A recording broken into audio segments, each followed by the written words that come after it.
Ni a hanya zan je school, ban sami abin hawa ba, gashi kuma na yi latti, amma haka zai wuce ni ba tare da ya rage min hanya ba. Cewar Natu ta faɗa hankalinta a kan hanya. Yauke kaɗai fa, ni ma sau nawa yana wuce ni, ya rage miki hanya, ashe in an mutu za a dawo, ai ba karen hauka bane ya cije shi.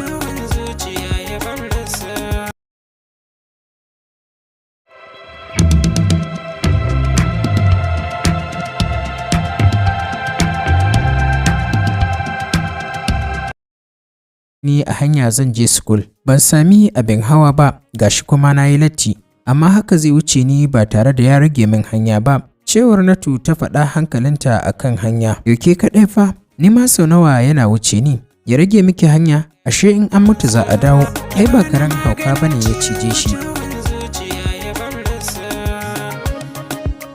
Jama'a assalamu alaikum, barkanmu da warhaka, barkanmu da sake saduwa da ku a cikin wannan shiri namu, wanda muke karanto muku littafi mai suna Dahuwar mutum. Littafin shahararriyar marubuciya wato Khadija S. Muhammad matar J. Ni ne mai karanto muku Saminu Suleiman, wanda ake kira da Saminu Algaita. Idan ba ku manta ba, na tsaya ne inda nake ba ku labarin yawan ciwon kai da kuma ɓacin rai har ta zo ta daina ji. Har zuwa wannan lokaci dai, iskokan ba su ƙara bugar da Bilkisu ba, sai dai yawan ciwon kai da kuma matsanancin ciwon mara yayin al'adarta, ko kuma haka kawai ta yi ta kunci ta ji ranta yana ɓaci. To daga nan ne muka tsaya, yanzu kuma insha Allahu za mu ci gaba. Bismillahirrahmanirrahim, da sunan Allah mai rahama mai jin ƙai muke fara dukkanin lamari. Allah muna roƙonka yanda muka fara lafiya, Allah ka sa magama lafiya. Dahuwar mutum kashi na 21. Dahuwar mutum kashi na 21. A ɓangaren Jabir kuwa haka Bilkisu take ta fama da shi. Jabir irin yaran nan ne shagwababbu, amma kuma ba shagwaba irin ta taɓara, rashin kunya ko kuma rashin tarbiyya ba. Kawai da shi Jabir ya kasance mutum ne wanda yake ɗan ƙararramin abu kaɗan sai sanya shi ya fishi. Haka dai Bilkisu za ta yi ta fama da shi har ya sauko.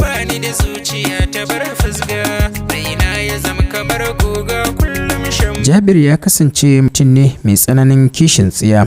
Duk yadda Bilkisu ta yi masa bayani akan Sef da kuma Aliyu, amma sam zuciyarsa ta ƙi aminta da su. Da yawan faɗansu to baya wuce akan Sef ko kuma akan Aliyu, sai dai bata taɓa faɗawa Sef cewa Jabir yana kishi da shi ba. Amma Jabir ya tsani ya kira ta ya ji ta yi maganar Sef ko kuma ya ji tana tare da Sef ɗin, to yanzu nan ya ɓata rai. Kullum Bilkisu cikin takatsantsan take da rikicin Jabir, kuma kullum suna cikin faɗa sai ka ce wasu kaji. Amma idan banda haka, Jabir kyakkyawan saurayi ne, sannan kuma mutum ne mai abin dariya, sannan kuma gashi da fara'a ba shi da ɗaurewa irin ta Aliyu. Yana nan kullum faran-faran da shi. A haka dai Bilkisu ta ci gaba da haƙuri da rayuwa da Jabir har suka ƙarasa exam ɗin first semester, aka zauna zaman jiran sakamako. To yau dai kam ta wayi gari ne da son ganin Sef. Domin tunda suka gama exam yau kusan kwana 10 kenan bata sanya Sef a idanta ba. Shi kuwa Sef kullum yana nan cikin faman zuwa training, domin Sef irin matasan nan ne 'yan ƙwallo waɗanda ake ji da su. Har sayansa ake yi ya je buga ƙwallo a wasu guraren.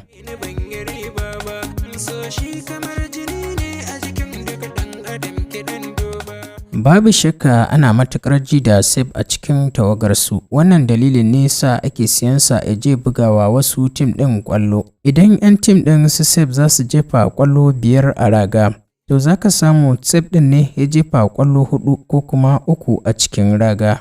Zai wahala idan aka buga ƙwallo a ci tim ɗin su Sef, matuƙar yana cikin wannan tim yana buga wasa. Ba sau ɗaya ba Sef yake barin makaranta ana tsaka da lacca ya tafi buga wasan ƙwallo. Haƙiƙa tana yin matuƙar rashin Sef tare da misin ɗin abubuwa muhimmai a tare da shi na zamantakewar da suke yi. Don haka ne Bilkisu ta ƙudiri aniyar baiwa Sef mamaki, sai dai kawai ya ganta a gidansu ba tare da ya yi tsammani ba. Mama ba ta hana Bilkisu zuwa gidan su Sef ba saboda yadda zumunci ya kullu a tsakanin gidajen guda biyu. Da kimanin karfe 11 na rana suka fito ita da Natu shirye cikin les mai kyau, mai kalar ruwan ja da dishi-dishin bakar fulawa a jiki.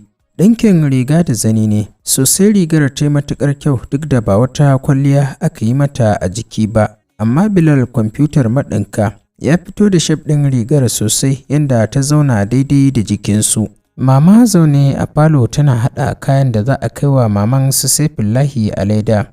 Ta bi 'yan matan nata da kallo sun yi matuƙar kyau sosai. Duk da ma Bilkisu ba ta yi makeup ba.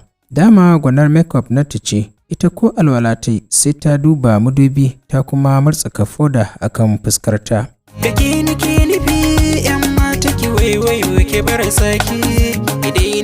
Mun yi kyau ko mama? Bilkisu ta yi tambayar gami da juyawa a gaban mama. Murmushi kawai mama ta yi ba tare da ta ce komai ba, ta ci gaba da abin da take yi. Ina ma a ce mutum ba hijab zai sa ba, ta yi maganar tana ƙara turo baki. Natu ta zauna a kusa da mama tare da ɗora kanta a kan kafaɗar mama. Tana kallon yadda mama take ɗaure kwalbar da take zuba turaren wuta.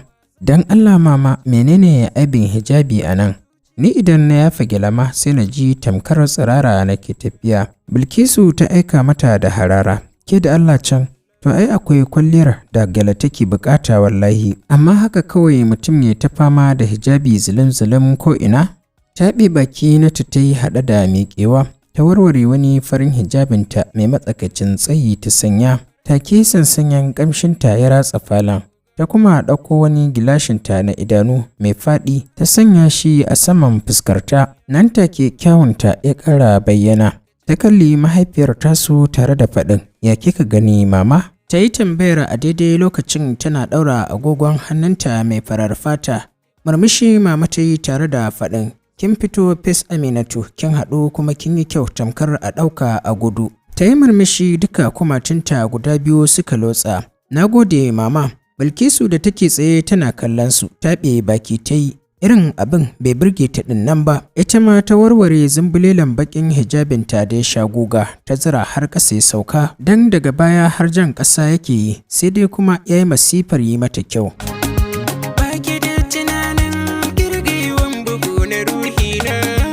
Kasancewar Bilkisu fara sannan kuma hular hijabin ta zauna ɗas, hakan ya sanya shef ɗin hijabin ya fito da fuskarta tare da haska farar fatar tata. Ɓatarai ta yi sosai ta ɗan juya tare da faɗin, don Allah mama kalle ni fa. Waye ma zai san irin kalar kayan da na sanya? Idan ma ya kama dole sai na sanya hijabin to a ɗinka min irin na tumana. Amma sai a zumbula min wannan zumbulelen katin hijabin kamar wata amirar masallaci? Idan kin fasa zuwa to ki cire hijabin mana ki ajiye ki zauna a gida, na gani dai ba aikin ki ne ba. Ke ce kika ce za ki je. Aliyu kuwa idan baki gode mishi ba to ba za ki tsine mishi ba. Mama ta yi maganar gami da langabar da kai gefe guda tana kallanta. Gaskiya mana, yaron nan tsaye yake da kafafunsa a kanki amma kina shirme. Ila nan gaba za ki iya gane rawar da ya taka a kanki. Da kuma rawar da ya taka a game da rayuwarki. Komai yaron nan ya yi miki sai kin yi ƙorafi, haba mama. Ta faɗa cikin muryar ɓacin rai. Shikenan mama, ki yi haƙuri don Allah ki huce. Ba gashi dai na sanya hijabin ba? Natu ɗauko ledar mu tafi. Ba tare da Natu ta ce komai ba ta ɗauki ledar tare da bin bayan Bilkisu wadda take ta sharar tsakar gidansu da zumbulelen hijabinta. Kar a manta da addu'ar fita daga gida dai. Mama ta tunasar da su ganin Bilkisu har ta je daidai bakin gate. Bismillah, tawakkaltu alallah. Wala haula wala quwwata illa billah. Suka faɗa a tare lokaci ɗaya kuma suka jera suna hirar su gwanin ban sha'awa. Ba su fita daga layin nasu ba motar Aliyu ta fito daga gida. Da alama wani wajen zai je. Ko kallon su bai yi ba ya wuce su. Bilkisu ta yi saurin cewa kila sai mutum ya mutu sannan zai shiga motar can. Natu ta tuntsire da dariya. Me yasa kika ce haka? To kin taɓa shiga ne? Natu ta girgiza kanta alamar a'a. Ato, ni dai ko mutuwa na yi aka sanya ni a motar can, to ban yafe ba. Natu ta kuma tuntsirewa da dariya a karo na biyu.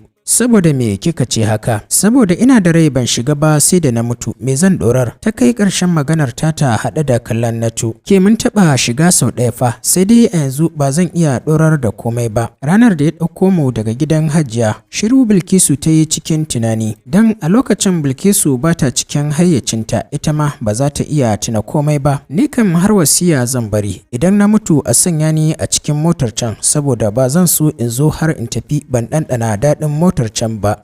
Natu ta katse mata shirin nata da tunanin da take yi da wannan maganar. Mayya, abin da Bilkisun ta faɗa kenan gami da ƙara saurin tafiyarta.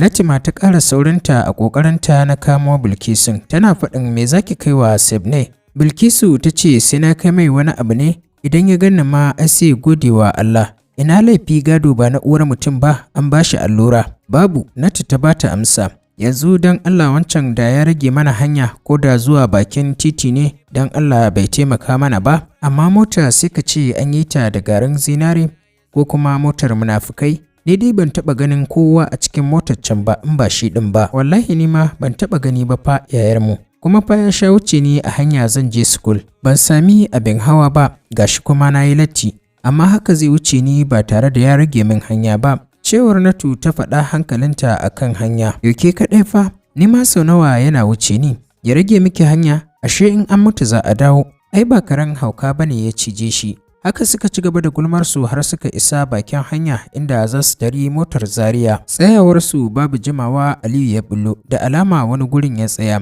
Daidai setin inda sanatu suke, Aliyu ya ja birki ya dakata yana jiran motoci su rage. Yana jiran motoci su rage ya haura. Bilkisu ta zuba masa idanu tana mamaki haɗe da riƙe haɓarta. Sun haɗa idanu ya fi sau a ƙirga, amma sai kau da kai. A zuciyarsa kuma dariyarta yake yi, musamman ma yanda ya ga ta tsaya kamar katun tana kallon shi kafin ya sami hanyar wucewa. Su ma suka sami keke napep suka shiga, har lokacin Bilkisu mamakin shi take yi. Ba su jima da fara tafiya ba, Aliyu ya zo ya wuce su a guje.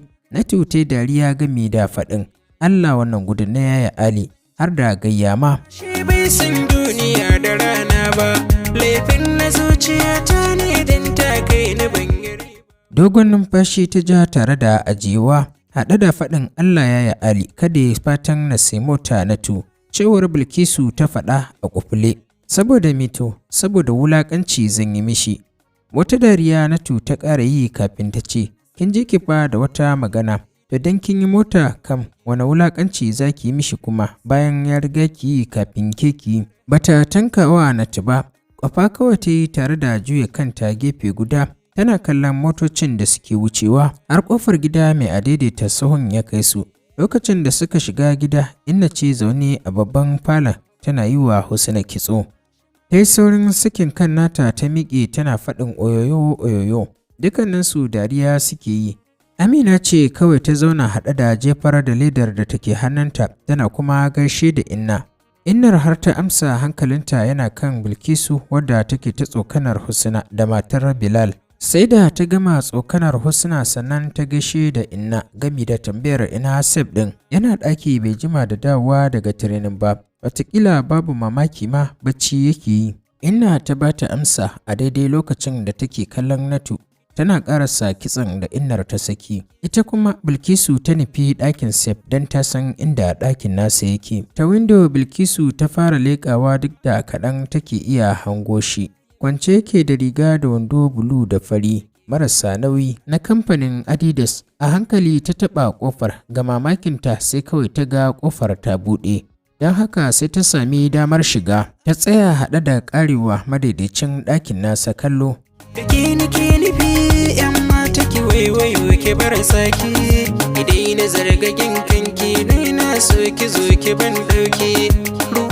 To bari mu miƙa saƙon godiya da fatan alkhairi ga ma'abota sauraron wannan shiri namu, mu kuma miƙa godiya da fatan alkhairi ga gwanayenmu na sauraron littafi waɗanda suka yi mana kwamen a farko tun daga na ɗaya.